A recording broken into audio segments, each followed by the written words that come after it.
Hello friends, welcome back to Ramesh 218 YouTube channel. ఈరోజు ఈ వీడియోలో బ్యాంక్ అంటే ఏంటి, బ్యాంకింగ్ అనే వర్డ్ని మనం ఎలా అర్థం చేసుకోవచ్చు, మరియు banking and non banking finance కంపెనీస్కి మధ్య డిఫరెన్స్ ఏందనేది ఈ వీడియోలో చూద్దాం ఫ్రెండ్స్. What is banking?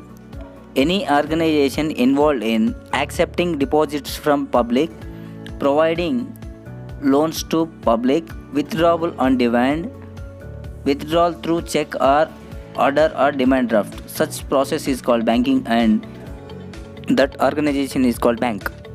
ఇప్పుడు దీనికి మీనింగ్ తెలుగులో చూద్దాం ఫ్రెండ్స్.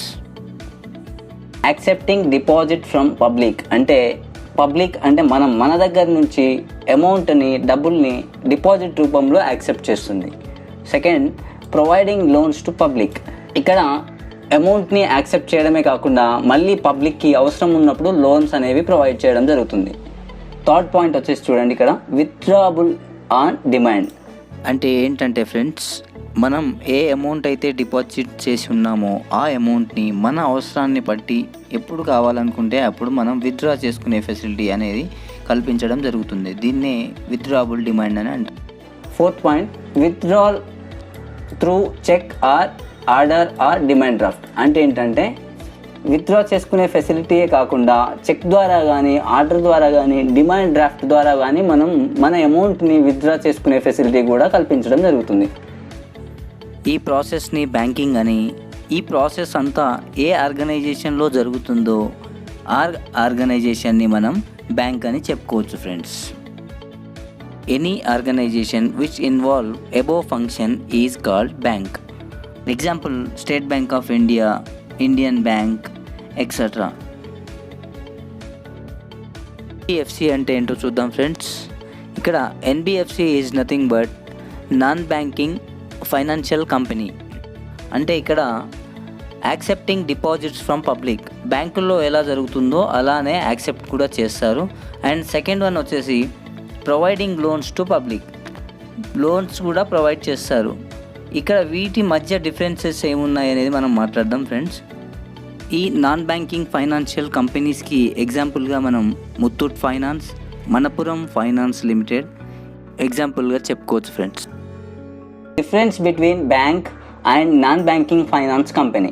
ఇక్కడ మేజర్ డిఫరెన్సెస్ ఏమున్నాయి అనేది ఇప్పుడు చూద్దాం ఫ్రెండ్స్. ఇక్కడ bank, non banking finance company.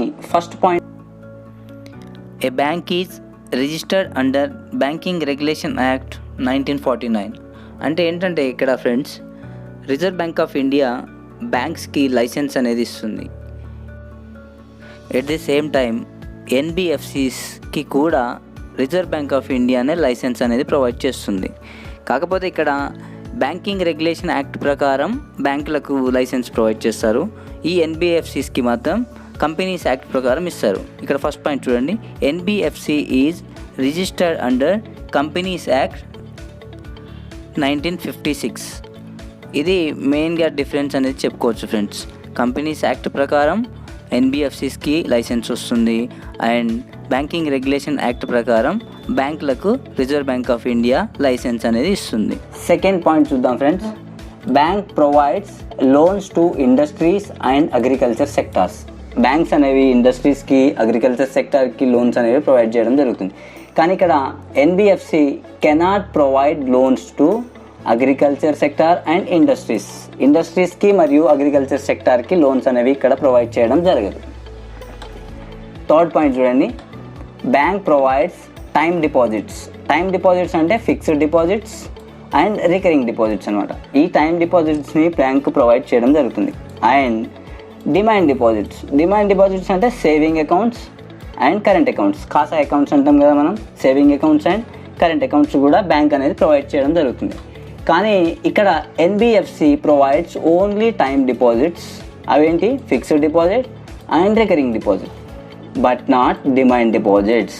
ఇక్కడ ఖాసా డిపాజిట్స్ అనేవి ఎన్బిఎఫ్సి ప్రొవైడ్ చేయదు. ఖాసా అంటే saving accounts and current accounts అనేవి ఎన్బిఎఫ్సి ప్రొవైడ్ చేయదు. Fourth point, bank can issue cheque on itself. Bank అనేవి చెక్ని ఇష్యూ చేయగలదు.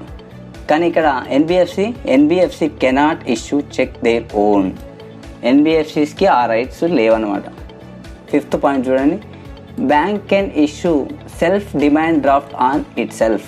డీడీ అంటాం కదా, డిమాండ్ డ్రాఫ్ట్, ఇది బ్యాంక్ ప్రొవైడ్ చేస్తుంది మనకు. ఎన్బిఎఫ్సిస్కి వచ్చేసరికి చూడండి, ఇక్కడ NBFC cannot issue self demand draft their own. ఇది డిమాండ్ డ్రాఫ్ట్ని ఇష్యూ చేయదు.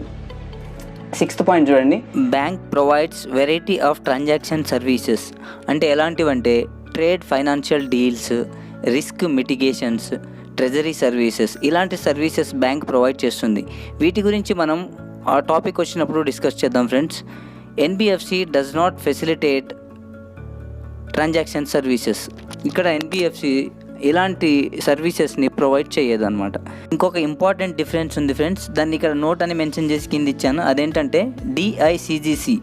అదేంటంటే deposit insurance and credit guarantee corporation, wholly owned subsidiary of Reserve Bank of India. అంటే ఇది రిజర్వ్ బ్యాంక్ యొక్క సబ్సిడరీ అనమాట. ఇది డిఐసిజిసి. ఇది ఏం చేస్తుందనంటే insures all bank deposits such as savings, fixed, current and recurring. అంటే సేవింగ్ అకౌంట్స్ పైన, ఫిక్స్డ్ డిపాజిట్స్ పైన, కరెంట్ అకౌంట్స్ పైన, రికరింగ్ డిపాజిట్స్ పైన ఇక్కడ డిఐసిజిసి అనేది మనకి ఇన్సూరెన్స్ ప్రొవైడ్ చేస్తుంది. ఎవరికి? ఓన్లీ బ్యాంక్లో ఉన్న అకౌంట్ హోల్డర్స్కి మాత్రమే ఇన్సూరెన్స్ ప్రొవైడ్ చేస్తుంది ఫ్రెండ్స్. ఎంతవరకు ఇన్సూరెన్స్ ప్రొవైడ్ చేస్తుందంటే మ్యాక్సిమం 5 lakhs అమౌంట్ వరకు ఇన్సూరెన్స్ అనేది ప్రొవైడ్ చేస్తుంది. ఇక్కడ డిఐసిజిసి ఈ నాన్ బ్యాంకింగ్ ఫైనాన్షియల్ కంపెనీకి ఎలాంటి ఇన్సూరెన్స్ అనేది ప్రొవైడ్ చేయదు. ఇక్కడ 5 lakhs అని మాట్లాడుకున్నాం కదా ఫ్రెండ్స్, అది ఎప్పటి నుంచి అంటే with effect from 14th February 2020 onwards. అంటే 14th February 2020 తర్వాత 5 lakhs అమౌంట్ అనేది ఇంక్రీజ్ చేసింది.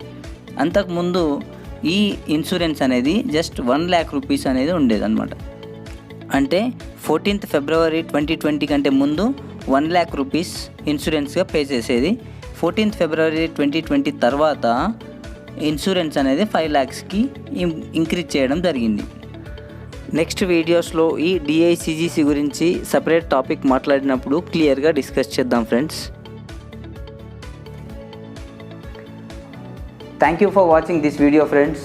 నెక్స్ట్ వీడియోలో బ్యాంకింగ్ హిస్టరీ అనే టాపిక్ గురించి డిస్కస్ చేద్దాం friends. Thank you so much.